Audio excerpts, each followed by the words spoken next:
Monsters is a show about the worst human beings on the planet. Viewer discretion is advised. If you'd like to support the show, the easiest way is to donate a few bucks at buymeacoffee.com/monsters.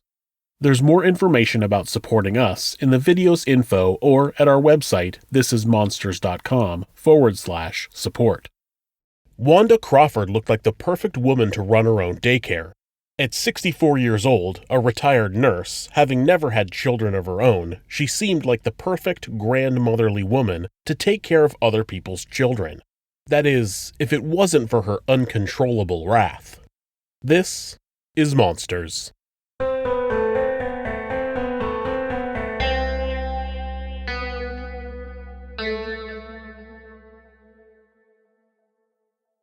Wanda Crawford never had children of her own. James Darnell was her fifth husband, and she said she never wanted to have kids with him. So, in 1975, as a means of helping others and bringing in some extra income, she opened her own home daycare. She was licensed to care for up to 6 children in her home. Troy and Selena De La Rosa met in 1989 and married 3 years later. Even though Selena was planning to take some maternity time after her daughter was born, she was advised by her obstetrician to start looking for a daycare provider as soon as possible. So the new parents started looking for a daycare before their daughter was even born. Selena would do research at the library and then go out for an in-person visit when she found a daycare that looked promising. She says that Crawford's home was big and clean. The 64-year-old woman lived in a 5-bedroom ranch-style home on a large piece of property in Colorado Springs, Colorado. The children in her care had lots of room to play. Her home was also only 5 minutes away from De La Rosa's work. Stephanie was born on December 25, 1992, and Selena took 2 months of maternity leave to care for her newborn daughter. When she went back to work, Troy was working nights and was able to watch Stephanie during the day, which meant they only needed an occasional babysitter. In July of 1993, Troy ended up getting a new job as an insurance agent, which required him to work during the day. This is when they started taking Stephanie to Crawford's daycare full-time. The couple didn't notice any problems when they were only using Crawford's service part-time. Once they were taking the baby there 5 days a week, they began seeing signs that Stephanie was not being cared for as well as she should have been. They noticed that she developed diaper rash during the weeks, but it would clear up on the weekends. Stephanie was also not gaining weight as she should have, and Selena noticed that the bibs that she had sent with the baby were never dirty. They also found out that Crawford was smoking around the children, which she had promised that she never did. These issues prompted the De La Rosas to start looking for a new daycare provider. Unfortunately, they wouldn't be able to find one fast enough. On October 8, 1993, Troy and Selena woke up and got ready for work like any other day. Troy left for work first, and then Selena left to drop off Stephanie at daycare before heading to work herself. 2 hours later, Wanda Crawford called 911 to report a child in her care had had a seizure and wasn't breathing. When paramedics arrived, she explained that Stephanie was walking around, drinking her bottle when she tipped her head back to drink and fell backwards. Once she hit her head on the floor, she started having a seizure and stopped breathing. The problem with that story is that Stephanie was only 9 months old and hadn't started walking yet. Troy would later testify that he had spent that morning with his baby on the floor as she worked on being able to sit up on her own. There was no way she would be walking, let alone walking around knocking back a bottle. Soon after the paramedics arrived, Selena got a call from Crawford that something was wrong with Stephanie. A paramedic on the scene got on the phone and told her to head to the hospital. At the hospital, doctors immediately suspected the baby had been shaken. They heard the explanation that Crawford had given to paramedics, and it didn't add up. The floor that Stephanie had supposedly fallen onto was carpeted. A baby falling backwards onto a carpeted floor would not cause the type of injuries they were seeing. Stephanie showed symptoms of being violently shaken with a great deal of force. She had retinal hemorrhaging, subdermal hematoma, and was comatose when admitted to the hospital.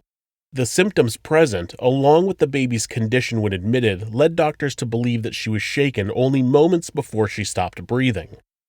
In less severe cases of shaken baby syndrome, an infant can show an adverse reaction hours after being shaken, making it hard to determine where the baby was when they were harmed. What most people didn't know was that this was not Crawford's first time having a child in her care with shaken baby syndrome. In 1988, a 6-month-old boy was rushed to the hospital after he was found unresponsive in the care of Wanda Crawford. Doctors found retinal hemorrhaging, subdermal hematoma, and he was comatose when admitted to the hospital. The baby was diagnosed with shaken baby syndrome, but in this case it wasn't severe enough to determine how recently the shaking had occurred. Crawford had her license suspended while authorities investigated, but since they were unable to prove who had shaken the young boy, the case was closed and Crawford's license was restored. During the police investigation, Crawford changed her stories multiple times. She went from her original story to one where Stephanie hit her head on the refrigerator. Then she took a complete left turn and claimed that she wasn't in the room when the baby fell, but was in another room changing another child's diaper. She says she went back into the living room to find Stephanie on the floor having a seizure. Part of the investigation was to have the detectives dig into all of Crawford's licenses to make sure that the daycare business was all above board. During their initial interview with the woman, she claimed that she hadn't attempted CPR because she didn't know how to do it.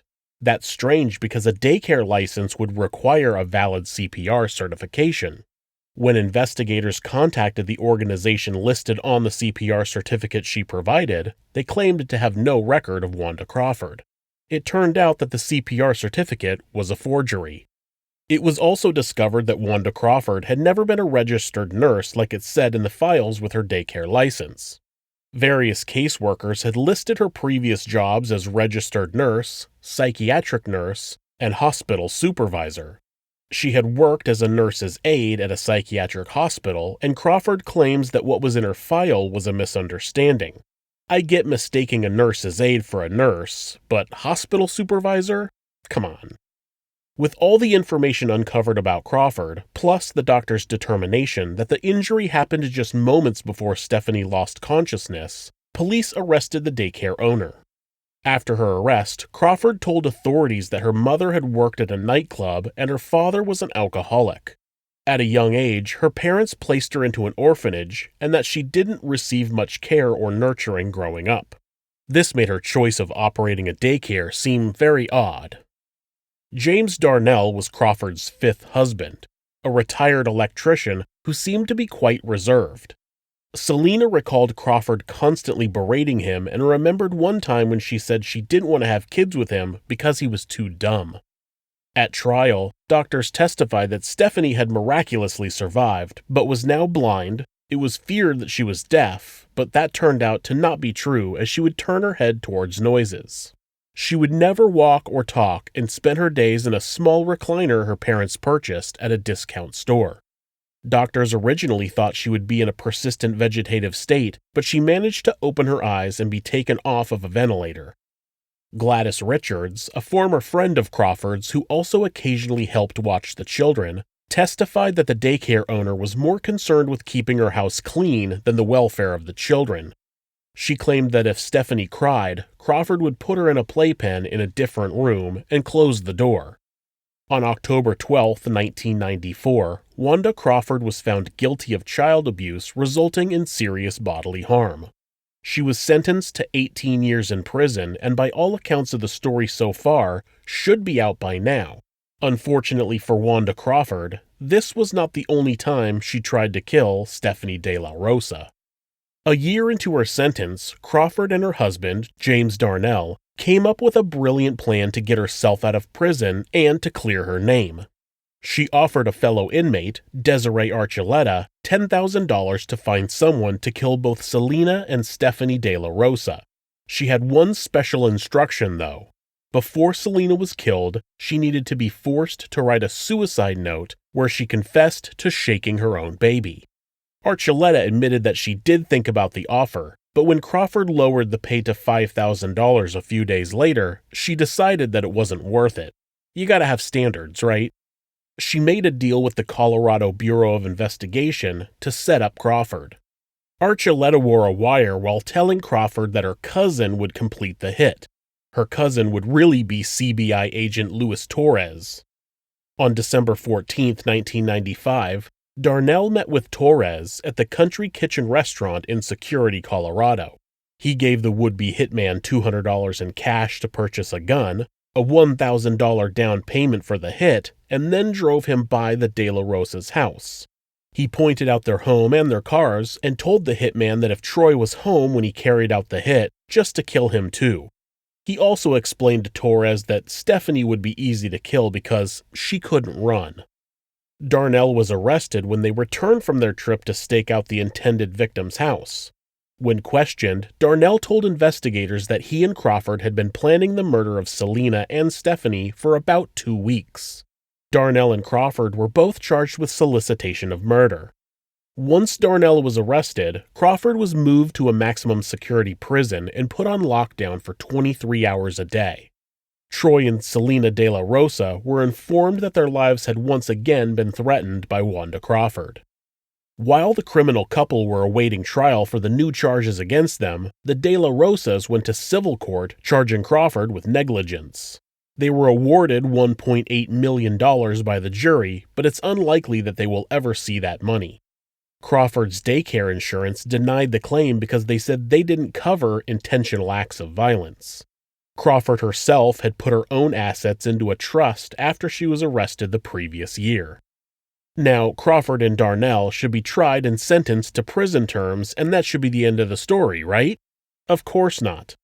Since these people are either the most stubborn or most stupid people on the planet, James Darnell came up with a brilliant plan to get himself out of murder charges.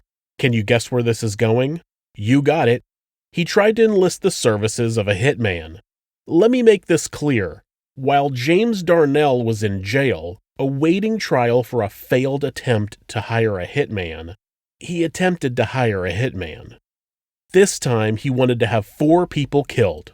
District Judge Stephen Pelican, who was to preside over the murder-for-hire trials of him and Crawford, Lisa Kirkman Werner, the prosecutor in the murder-for-hire case, Police Detective J.D. Walker, who'd investigated the child abuse charges against Crawford, and Gladys Richards, the former friend of Crawford's who had testified against her in the child abuse case. The judge's death was supposed to look like an accident, and the other 3 murders were left up to the assassin. As payment, Darnell was going to sign the deed to some undeveloped land over to the hired killers. Of course, 2 Colorado Springs vice cops pretended to be a hitman and his girlfriend in order to catch him, which they did. He was charged with 4 more counts of solicitation to commit murder, which he pleaded guilty to.